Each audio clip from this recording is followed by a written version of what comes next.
ఉద్యోగం కోసం చూస్తున్నారా? ఓం శక్తి ప్రైవేట్ లిమిటెడ్ కంపెనీలో మార్కెటింగ్ జాబ్స్ 20,000 నుంచి 30,000 వరకు జీతం ఉంటుంది. సంప్రదించండి. నమస్కారం గురుగారు. నమస్కారం మణికంఠ గారు. కన్యా రాశి వాళ్ళకి 2027 ఓవరాల్ గా సంవత్సరం అంతా కూడా ఎలా ఉండబోతుంది? ప్లస్లు మైనస్లు తెలియజేయండి. ఎలాంటి జాగ్రత్తలు తీసుకోవాలి ఆ సంవత్సరం? అన్ని ప్లస్లే కన్యా రాశి వాళ్ళకి, నో మైనస్లు. అందుకే లక్ష్మీదేవి మంత్రం చదువుదాం వీళ్ళకి. లక్ష్మీం క్షీర సముద్ర రాజతనయాం శ్రీరంగధామేశ్వరీం దాసీభూత సమస్త దేవబనితాం లోకైక దీపాంకురాం శ్రీమన్మంద కటాక్షలబ్ధ వివత్ బ్రహ్మేంద్ర గంగాధరాం త్వాం త్రైలోక్య కుటుంబనీం సరసిజాం వందే ముకుంద ప్రియాం. అసలు కన్యా రాశి వాళ్ళకి 2027 సంవత్సరంలో వెనుదిరిగి చూడాల్సిన పని లేదు. క్యాషే క్యాష్ వీళ్ళందరికీ. అసలు 100 సంవత్సరాలకు రావాల్సినటువంటి జాతకం ఇప్పుడు వచ్చిందా అన్నట్టు ఉంటుంది వీళ్ళది. లాభంలో గురుడు, అడవిలో పడేసినా క్యాష్ వచ్చేస్తుంది. అలా గురుడు వక్రించి జనవరి ఓపెనింగ్ బ్యాట్స్మెన్ సచిన్ టెండూల్కర్ మన సూర్యవంశీల కొట్టుడు అనమాట వీళ్ళు. జనవరి 25, 2027 సంవత్సరంలో గురుడు వక్రిచ్చాడు, లాభంలో ఉన్నాడు. అడ్డంగా తోచేస్తారు వీళ్ళు కన్యా రాశి వాళ్ళకు. అన్యాయార్జిత ధనం వచ్చేస్తుంది. ఎప్పటి వరకు? ఏప్రిల్ 13. ఆ తర్వాత మళ్ళీ ఏప్రిల్ 13, 2027 నుంచి న్యాయంగా సంపాదిస్తారు. తర్వాత 26 జూన్ 2026 సంవత్సరం నుంచి కోర్టు కేసులు, పోలీస్ స్టేషన్ నుంచి కొంతమందికి పిలుపులు వస్తాయి. ఎందుకంటే వీళ్ళకి ప్రేమ ఎక్కువైపోయి ఫ్రెండ్స్కి, తర్వాత చుట్టాలకి, అందరికీ అడిగిన వాళ్ళందరికీ కూడా సూరిటీ సంతకాలు పెడతారు. మనకు మాత్రం గురుగారు బాగున్నారా అని గురు పౌర్ణమి రోజున కూడా ఒక ఫోన్ కూడా వేయరు. తర్వాత జన్మంలో గురుడు 26 నవంబర్ 2027లో జన్మంలోకి వచ్చేస్తాడు. ఇక తిరుగు లేదు వీళ్ళందరికీ. వివాహాలు కానటువంటి వాళ్ళకి వివాహాలు అయిపోతాయి. ఆరోగ్యం బాగాలేదనుకున్న వాళ్ళకి అందరికీ కూడా బ్రహ్మాండమైనటువంటి హోమియో వైద్యం, ఆయుర్వేద వైద్యం అని మొత్తం అంతా కూడా సెట్ అయిపోతాయి. జిమ్ములు వెళ్ళిపోతారు అందరూ కూడా.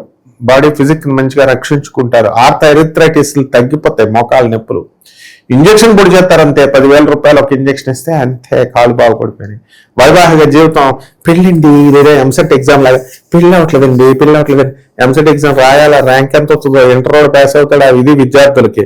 అలాగే వాళ్ళు పెళ్లి చూపులకు వెళ్ళాలా, మాట్లాడుకోవాలా, ఎన్ని రకాల సమస్యలతో ఉన్నటువంటి వాళ్ళందరికీ కూడా వివాహం అనేటటువంటి టపక్మని అయిపోద్ది అనమాట. ఆ తర్వాత ఈ వివాహం సంతానం కావాలి. సంతానం కూడా కలిగేస్తుంది వీళ్ళకి. ఎన్నో సంవత్సరాల నుంచి సంతానం కలగనటువంటి వాళ్ళందరికీ మొదటి భాగంలో ఆగస్టు లోపల 2027 లోపల సంతానం కూడా అయిపోతాయి, పెళ్ళిళ్ళు అయిపోతాయి. అండ్ వీళ్ళ వల్ల ఉద్యోగాలు, ప్రమోషన్స్, రొటీన్గా ఉందండి ఉద్యోగం బోర్ కొడుతుందండి అని పాపం జాబ్ సాటిస్ఫాక్షన్ కూడా ఉండాలి కదా, జీతం ఒకటే కాదు కదా. సో అటువంటి వాళ్ళందరికీ వాళ్ళకి తగినటువంటి మంచిగా అందంగా ఉన్నటువంటి ఉద్యోగాల్లోకి వీళ్ళు వెళతారు. విద్యార్థులు ఫస్ట్ క్లాసులుగా చదువుతారు, బ్రహ్మాండమైన మార్కులు వస్తాయి వీళ్ళకి. అండ్ విదేశీ ప్రయత్నాలు వీళ్ళు అనేటటువంటివి వీళ్ళు చేస్తారు. అందులో సక్సెస్ఫుల్గా విదేశాల్లో వెళ్తారు, సంపాదిస్తారు. అండ్ ఇల్లులు అంతా కూడా 2 సంవత్సరాల లోపల ఇల్లు కొని పడేస్తారనమాట. ఆ విధంగా ఈ విదేశాలకు వెళ్ళిన వాళ్ళంతా కూడా తల్లిదండ్రులు ఎవరైతే ఉన్నారో, లేదా ఈ కన్యా రాశి వాళ్ళు విదేశాల్లో ఉన్నటువంటి వాళ్ళందరూ కూడా మొదటి భాగంలోనే కట్టిపడేస్తారు, ఇల్లులు కొనిపడేస్తారు, చూసుకొని కావస్తే. అలాగే సమాజంలో పేరు ప్రఖ్యాతలు అసలు ఏం చేసుకోరో తెలియదు. బాలయ్య బాబుకి వచ్చినంత పేరు వచ్చేస్తుంది వీళ్ళకి. అలాగే శత్రువుల దగ్గరికి వచ్చేసరికి వీళ్ళని అడగానే శత్రువులు పారిపోతారు. ఎందువల్లంటే వీళ్ళ పేరే శత్రుఘోష. పచ్చంగిరా అమ్మవారి ఉపాసన వీళ్ళు చెయ్యాలి. చేస్తే అప్పుడు ఎవరు బ్లాక్మెయిల్ చేయరు వీళ్ళని. జస్ట్ వీళ్ళకి హాని చేద్దాం అనుకునే ఆలోచన వచ్చేసరికి ప్రత్యంగిరా లాప్పకాయ కొడద్దు అనమాట అవతల వాళ్ళని. అలాగా నరదృష్టి వీళ్ళ అదృష్టం చేసి వీళ్ళ బంధువులందరూ, ఫ్రెండ్స్ అందరూ కూడా అసూయ పడిపోతారు. నిరుద్యోగుల పరిస్థితి మెరుగుపడుతుంది. అసలు నిరుద్యోగం అనేవాడే ఉన్నాడు కన్యా రాశిలో. అంతకుముందు అప్లికేషన్ పెట్టరా బాబా అంటే, పెట్టారండి నాకు ఒక్కళ్ళు కూడా రావట్లేదండి, ఇంటర్వ్యూస్ పెట్టారండి నాకు సక్సెస్ అవ్వట్లేదండి అనేటటువంటి సాఫ్ట్వేర్ ఇంజనీర్లు అందరికీ కూడా ఉద్యోగాలు వచ్చేస్తాయి. రైతులు బ్రహ్మాండంగా సంపాదించడం అనేటటువంటిది చేసేస్తారు. అప్పులన్నీ తీర్చి పడేస్తారు. పిల్లల నుంచి మాత్రం చాలా సమస్యలు వస్తాయి. పిల్లలు టెన్షన్లు, పిల్లల సీట్లు అని వాళ్ళ లవ్ అఫేర్స్ తో వీళ్ళకి తలపోట్లు, వాళ్ళ ఇల్లుకి వెళ్ళి ఎవరో వైపుకి వెళ్ళిపోతే వాళ్ళ అవతల వియ్యంకుళ్ళు వాళ్ళ దగ్గరికి వెళ్ళి వీళ్ళు మాట్లాడుకోవడం, కొంతమంది లవ్ మ్యారేజెస్ అలా చేస్తారు. పోలీస్ స్టేషన్కి వెళ్తే వీళ్ళ పిల్లలకి అయినప్పటికీ కూడా వీళ్ళకి ఏమీ రెస్పాన్స్ ఉండదు అనమాట. ఎందువల్లంటే మీ పిల్లలు మెజర్లు అయిపోయారు, వాళ్ళకి నచ్చిన వాళ్ళు లేచి వెళ్ళిపోయారు, వాట్ ఈస్ దట్ అంటారు వాళ్ళు, కోర్టు తీర్పులు ఉన్నాయంటారు. ఆ రకమైన బాధలు కొంతమందికి వీళ్ళకి రావడానికి అవకాశాలు ఉంటాయి. ఆ తర్వాత సినిమాలో, రాజకీయ రంగంలో వీళ్ళు సక్సెస్ఫుల్గా వెళ్ళిపోతారు. అండ్ ఈ పిల్లల గురించి భార్యాభర్తలు ఇద్దరు కొట్టుకు చేస్తూ ఉంటారు. అండ్ ఈ యొక్క శని కూడా మనకి అక్టోబర్ 20 వరకు బ్రహ్మాండమైనటువంటి భార్యాభర్తలు ఇద్దరు కూడా అన్యాయంగా తెగ సంపాదించేస్తారనమాట, లంచాలు అన్నట్టు.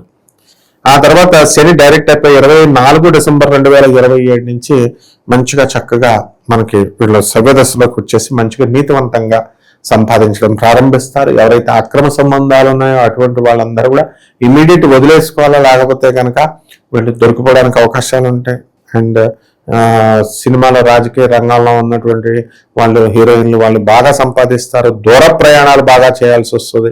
గృహ యోగాలు అవన్నీ కూడా బ్రహ్మాండంగా వచ్చేస్తారు. వాహన యోగాలు వచ్చేసినాయి, వాహనాలు కొంటారు. ఒక్కొక్క పెద్ద పెద్ద కార్లు తీసేస్తున్నారు, ఎందుకులే ఫార్చునర్ అని చెప్పి రేంజ్ రోవర్ తీసామంటారు, అంత బ్రహ్మాండంగా తీసేస్తారు. ఆకస్మిక ధనలాభాలు. ఇక స్టాక్ మార్కెట్లో వద్దన్న మా గుప్తా అని ఒక ఆయన ఉంటాడు, రోజుకు 1500 మాత్రమే ఆడేవాడు, ఇప్పుడు కోట్ల మీద ఆడేస్తున్నాడు అనమాట. ఆ విధంగా ఈ యొక్క కన్యారాశి వాళ్ళకి అందరికీ చాలా బాగుంది. గురుగారు, ఇంకా సంవత్సరం మొత్తం విశేషంగా కలిసి రావాలంటే వీళ్ళు ఎలాంటి పరిహారాలు చేసుకోవాలి గురుగారు? వారాహి అమ్మవారు, గుప్త వారాహి అమ్మవారు ఉందో చూసావా, ఆ టైపులో మనకి గుప్త ప్రత్యంగిరాదేవి, కిరాత వారాహి, ఇలాంటి దేవతలందరూ కూడా ఒకే ఒక స్వరూపం దుర్గాదేవి. ఆ దుర్గాదేవి చేసుకోవాలా. అలాగే వెంకటేశ్వర స్వామి వారికి చేయాలి. శని బాగుండలేదు కదా, ఇప్పుడు శని జపం చేసుకోవాలా, శని స్తోత్రాలు చదవాలి, శనికి కిలోంపావు నల్ల నువ్వుల్ని, నల్లని వస్త్రాలు ఇచ్చి పేద బ్రాహ్మణుడికి శనివారం నాడు ఉదయం 8 గంటలకు దానం చేసుకోవాలి. దశమహావిద్యల్లో ఒకటైనటువంటి మహాకాళి దుర్గా రూపంలో చేయాలి. బెజవాడ కనకదుర్గమ్మ తల్లి దర్శనం చేసుకోవాలి, బెజవాడ వెళ్ళి. తర్వాత చక్కగా ఈ రకంగా మనకి ఈ మినుముల దానం, పేదవారికి, అనాథలకి, వికలాంగులకి, సాధువులకి దాన ధర్మాలు చేసుకోవాలా. మేడి చెట్టుని ఇంట్లో పెంచుకోవాలా. తులసి చెట్టుని పూజ చేసినట్టుగా మేడి చెట్టుకి పూజ చేసుకుంటే సరిపోతుంది. మంచి విశ్లేషణ అందించారు గురుగారు, ధన్యవాదాలు. ధన్యవాదాలు.